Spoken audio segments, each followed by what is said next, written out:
As we continue to celebrate 60 years of Star Trek with IDW, they've sent me an advance reader copy for Star Trek Starfleet Academy Lost Contact number one. Let's talk about that in this video.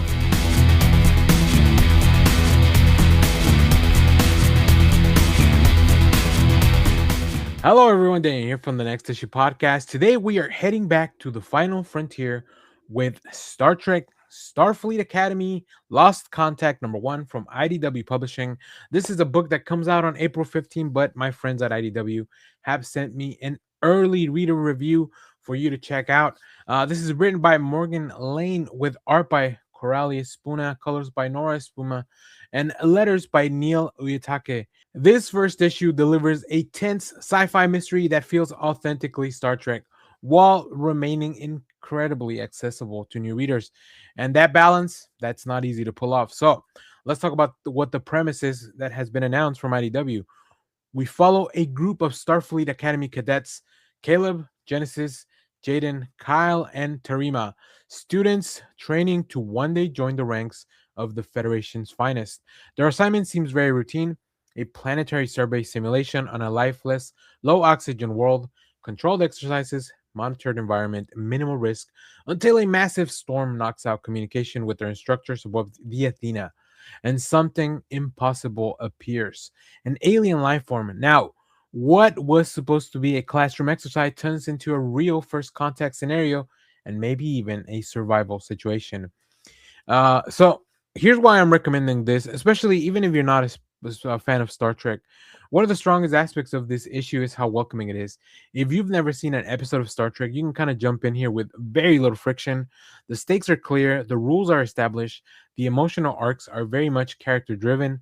But if you're a longtime fan of the franchise, I think there's a lot of texture here. There's ethos of Starfleet, right? There's the ethos of Starfleet, the philosophy of first contact, the pressure of upholding the Federation's ideals when things go wrong. It feels like it all belongs to the same lore without ever being trapped by it. And that is smart. That is franchise storytelling right there. There's something inherently compelling about a control scenario that spirals out of control. Training simulations are supposed to be safe, predictable, and structured, but this story asks a central question: what happens when the lesson plan collapses? These cadets are confident, some are cocky, some are very by the book, some clearly think that they are ready for deep space command, and they are thrown into a situation that does not care about their grades or their GPA. Watching them shift from academic certainty to improvisational survival is where the tension lives for this book.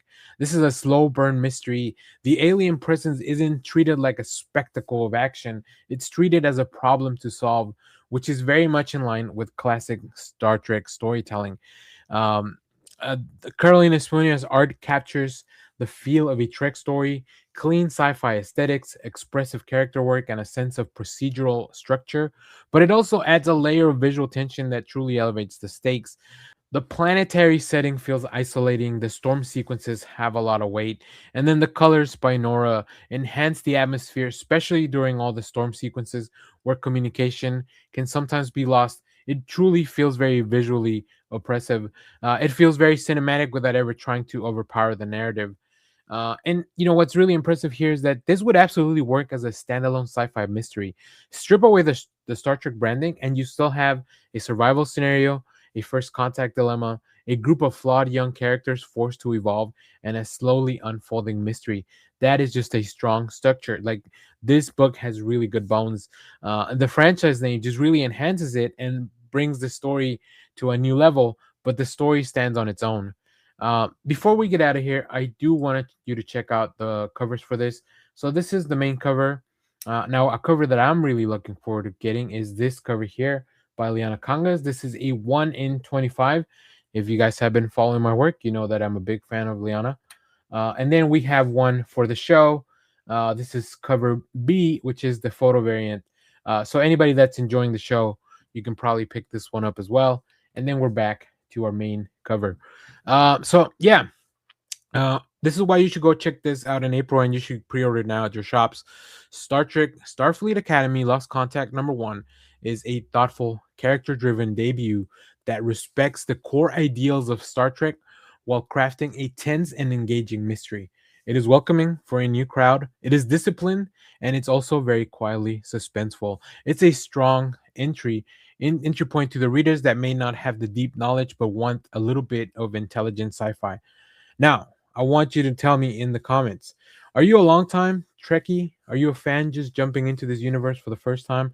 Are you somebody that's coming because you watched the TV show and you want more? Let me know. And of course, tell me which era of Star Trek is your favorite. If you enjoy sci fi comics that lean into mystery and character driven development, make sure to like, subscribe, and stick around for more comic reviews because sometimes the final frontier starts in the classroom. And we'll see you on the next one. Thanks for watching, everyone. Live long and prosper. Bye bye.